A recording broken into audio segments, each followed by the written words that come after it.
Hello बच्चों, आज हम क्लास 7th का हिस्ट्री करेंगे और टॉपिक का नाम है tribes, nomads and settled communities. तो इसके टेक्सचुअल क्वेश्चंस हमने कल आधे किए थे, तो आज आगे कंटिन्यू करते हैं।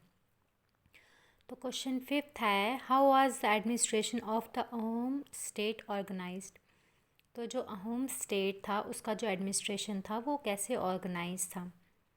आंसर है, Ahom society was divided into clans called Khels. A Khel controlled several villages. All adult males served in the army during war. People from heavily populated areas were shifted to less populated places. Peasants were assigned land by the village community. तो जो Ahom society थी वो divided थी clans में, जिसको खेल कहा जाता था। तो जो खेल था उसके अंडर बहुत सारे विलेजेस आते थे, यानी कि वो बहुत सारे विलेजेस को कंट्रोल करता था खेल। तो जितने भी एडल्ट मेल्स थे वो आर्मी में थे। वॉर के टाइम पे वो आर्मी में सर्व कर रहे थे। जो पॉपुलेटेड एरिया से, मतलब जहाँ पे ज़्यादा पॉपुलेशन थी, वहाँ से लोगों को शिफ्ट किया जाता था उन जगहों पे जहाँ पे कम पॉपुलेशन थी। और जो पीजेंट्स थे उनको लैंड्स असाइन की गई थी, उनको विलेज कम्युनिटी लैंड्स असाइन करती थी। 6th क्वेश्चन है, what changes took place in varna based society. जो वर्ना बेस्ड सोसाइटी थी उसमें क्या क्या चेंजेस आए, मतलब वंश जितने थे सोसाइटी में, पहले 4 वंश थे, ब्राह्मण, क्षत्रिय, शूद्र, वैश्य। तो इसके बाद इसमें क्या चेंजेस आए। आंसर है, within the varna based society smaller caste called jatis emerged. Jatis rather than varna became the basis for organizing society. तो वर्ना बेस्ड सोसाइटी के अंदर ही छोटी छोटी कास्ट जो थी वो इमर्ज हो गई, जिनको जातीज कहा जाने लगा। तो जो जातीज थी वर्ना के बजाय अब जातीज को सोसाइटी को ऑर्गेनाइज, मतलब उसी को बेस माना जाता था सोसाइटी को ऑर्गेनाइज करने के लिए।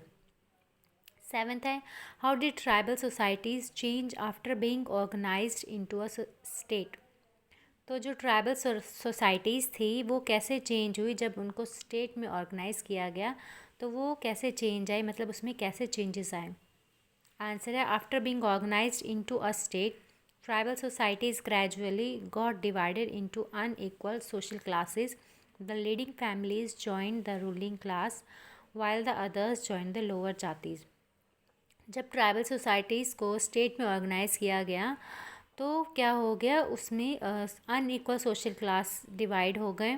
जो लीडिंग फैमिलीज़ थी उन्होंने रूलिंग क्लास को ज्वाइन किया, और जो बाकी थे उन्होंने लोअर जातीज़ को ज्वाइन किया। 8th क्वेश्चन है, were the Banjaras important for the economy.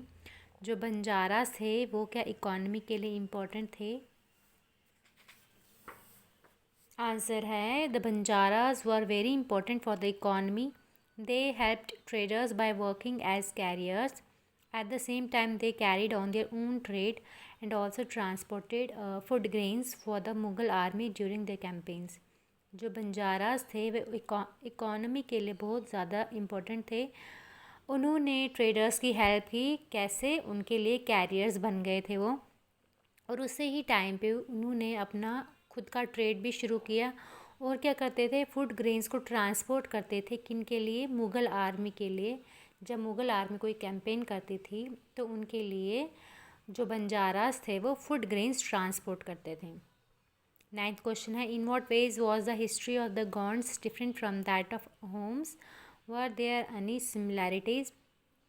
जो गॉन्ड्स और होम्स थे उनकी हिस्ट्री कैसे अलग थी, तो क्या इन दोनों के बीच में कोई सिमिलैरिटी है। आंसर है, the histories of Ahoms and Gonds were different in that while the Gonds were completely annexed by the Mughals, the Homs managed to reclaim their independence soon after their annexation.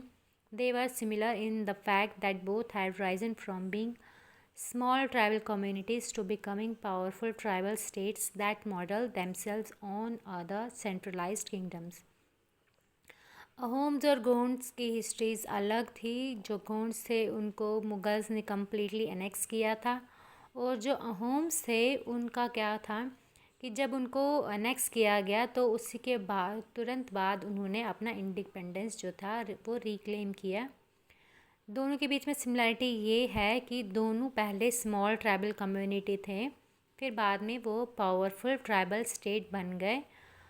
तो और सेंट्रलाइज किंगडम्स भी उन्होंने बनाए।